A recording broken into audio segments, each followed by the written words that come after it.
Nelson Mandela. शायद आप में से बहुत से लोगों ने इनका नाम सुना होगा।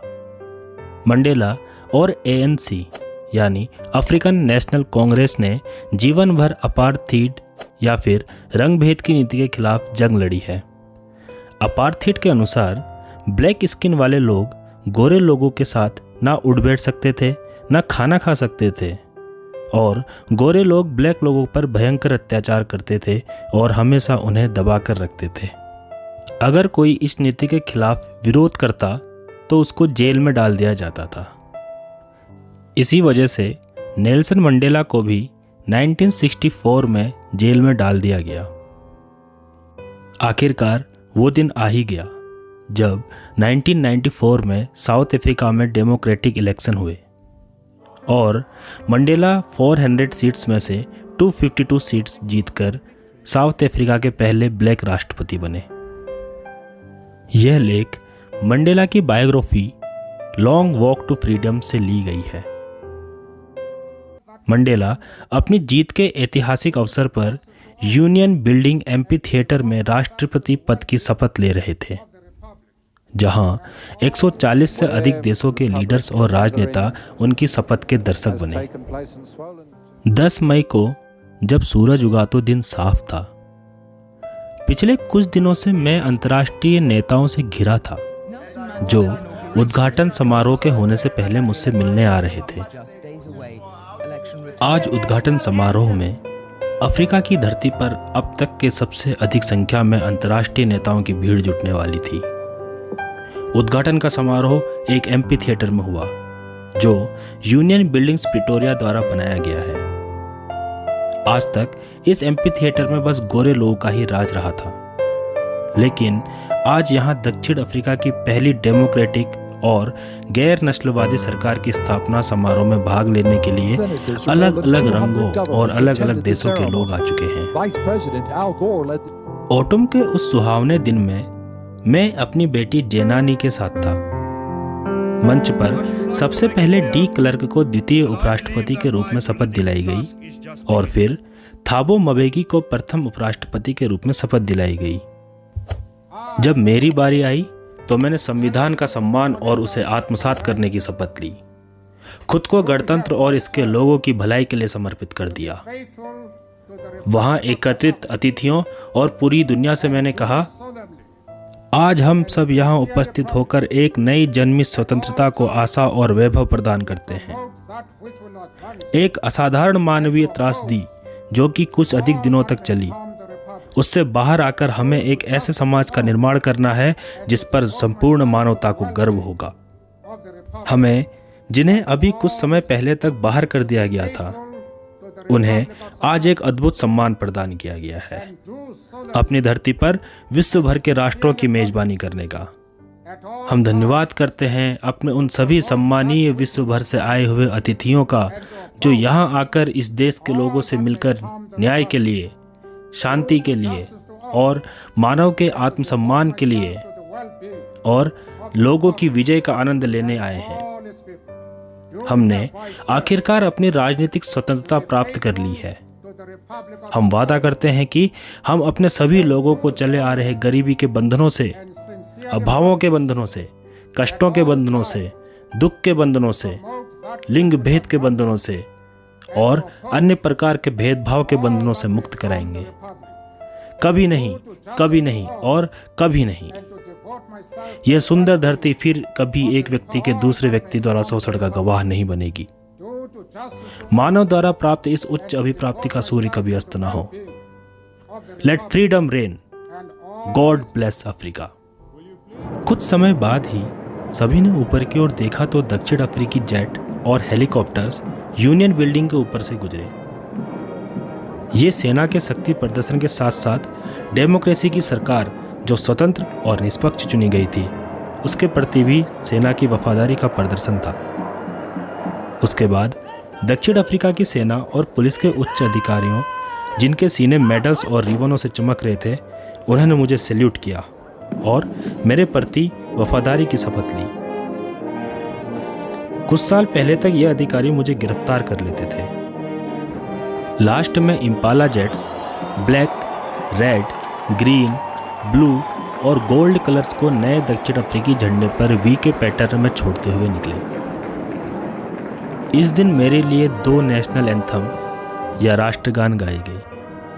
पहला, जो गोरो द्वारा नकोसी सिकेलेल ए अफ्रीका था, तथा दूसरा ब्लैक लोगों का डाई स्टेम पुराना राष्ट्रगान गाया गया। हालांकि उस दिन कोई भी ग्रुप उस राष्ट्रगान के शब्दों को नहीं जानता था, जिसे वे एक समय पर नापसंद किया करते थे, लेकिन जल्दी ही वे इन शब्दों को दिल से जान जाएंगे। उद्घाटन समारोह के दिन मैं इतिहास की भावना से अभिभूत था। 20th सेंचुरी के फर्स्ट डिकेड में एंग्लो बोअर वॉर के कुछ साल बाद और मेरे जन्म से पहले दक्षिण अफ्रीका के गोरे लोगों ने ब्लैक्स यानी काले लोगों से भेदभाव किया था और खुद की नस्ल को उनसे बड़ा बताया। जो सिस्टम उन्होंने बनाया वह दुनिया में अब तक सबसे अमानवीय समाज के निर्माण का आधार बना। अब 20th सेंचुरी के लास्ट डिकेड और मेरे जीवन के 80 सालों में यह सिस्टम बदल गया था और इसके बदले ऐसा सिस्टम आ गया था जो लोगों को उनके स्किन के कलर के बिना उन्हें आज़ादी और उनके अधिकार देता है। ये दिन हजारों लोगों के बलिदान का परिणाम है। ऐसे लोगों के बलिदानों और कष्टों को ना तो कभी गिनाया जा सकता है और ना ही कभी भुलाया जा सकता है। मैं उन अफ्रीकी देशभक्तों का ऋणी हूं जो मुझसे पहले आज़ादी के लिए कुर्बान हो चुके हैं। बलिदानियों की यह आदर्श लाइन समाप्त होकर मेरे साथ दोबारा शुरू हो चुकी है। मुझे बस इस बात का दुख है कि मैं उन बलिदानियों का धन्यवाद न कर सका और वो ये ना देख सके कि उनकी कुर्बानियों ने आज क्या हासिल किया है। अपार्थाइड यानी रंग भेद की नीति ने मेरे देश और इसके निवासियों के मन में एक गहरा घाव बना दिया। यदि पीढ़ियां ना सही तो भी हम सभी को इस गहरे जख्म से उबरने में काफी समय लग जाएगा।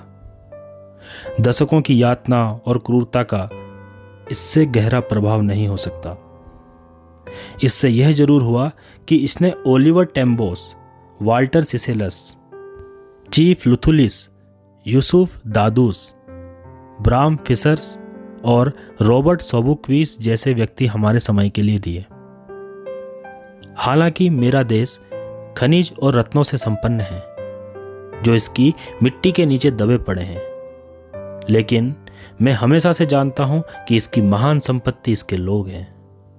ये लोग हीरे से भी ज्यादा सच्चे और शुद्ध हैं। संघर्ष के दौरान इन्हीं मित्रों से मैंने साहस का अर्थ जाना। मैंने स्त्रियों और पुरुषों को एक विचार के लिए जोखिम उठाते और अपनी जान देते हुए देखा है। मैंने अपने देश के लोगों को बिना रुके आक्रमण और गुलामी के विरुद्ध शक्तिशाली प्रदर्शन करते हुए देखा है और मैंने सीखा कि डर न होना ही साहस नहीं है, बल्कि उस पर विजय प्राप्त करना भी साहस है। बहादुर या साहसी व्यक्ति वह नहीं है जो डरता नहीं है, बल्कि वह है जो डर पर विजय प्राप्त कर लेता है। कोई भी व्यक्ति जन्म से ही उसके बैकग्राउंड, उसके धर्म या उसके रंग को देखकर नफरत करना नहीं सीखता, बल्कि उसे यह सब कुछ सिखाया जाता है। यदि उन्हें नफरत करना सिखाया जा सकता है तो उन्हें प्रेम करना भी सिखाया जा सकता है, क्योंकि प्रेम मनुष्य के दिल में आखिर तक स्थायी रहता है। यहां तक जब मुझे और मेरे साथियों को जेल में डाला गया तब मुझे एक गार्ड में 1 सेकंड के लिए ही सही, लेकिन मानवता की झलक मिली थी। लेकिन यह मुझे संतुष्ट करने के लिए काफी थी कि मैं आखिर तक संघर्ष करता रहूंगा। प्रत्येक मनुष्य के जीवन में 2 कर्तव्य होते हैं। पहला कर्तव्य अपने परिवार, माता पिता, पत्नी, बच्चों के प्रति, और दूसरा अपने लोगों और अपने देश के प्रति। दक्षिण अफ्रीका जैसे देश में मेरे जैसे रंग के इंसान के लिए इन दोनों कर्तव्यों को पूरा करना असंभव सा था। दक्षिण अफ्रीका में अगर एक काला व्यक्ति इंसानों की तरह जीवित रहने की कोशिश करता तो उसे सजा दी जाती थी और उसे आइसोलेट यानी अलग करके अंधेरे काल कोठरी में बंद कर दिया जाता था।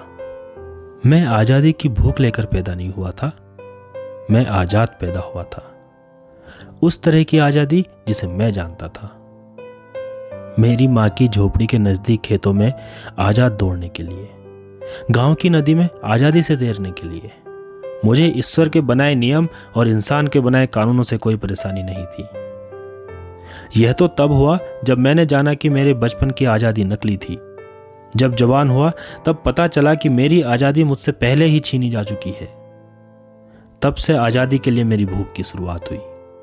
सबसे पहले जब मैं स्टूडेंट था तब मैं सिर्फ अपने लिए आज़ादी चाहता था, लेकिन बाद में जैसे ही मुझे एहसास हुआ कि मैं ही नहीं बल्कि मेरे भाई बहन भी आज़ाद नहीं हैं, मुझे पता चला कि बस मेरी आज़ादी को ही नहीं छीना गया है बल्कि सबकी आज़ादी छीनी गई है। वैसे ही मैंने अफ्रीकन नेशनल कांग्रेस से जुड़ने का निर्णय लिया और उसके बाद ही मुझे मेरी अपनी आज़ादी से ज़्यादा अपने लोगों की आज़ादी ज़्यादा प्रभावित करने लगी, जिसने एक डरे हुए नौजवान को एक साहसी इंसान में बदल दिया, जिसने एक कानून से पढ़े अटॉर्नी को एक क्रिमिनल में बदल दिया, जिसने अपने परिवार को प्यार करने वाले व्यक्ति को एक बिना घर के इंसान में बदल दिया और जिसने जिंदगी से प्यार करने वाले को एक सन्यासी में बदल दिया।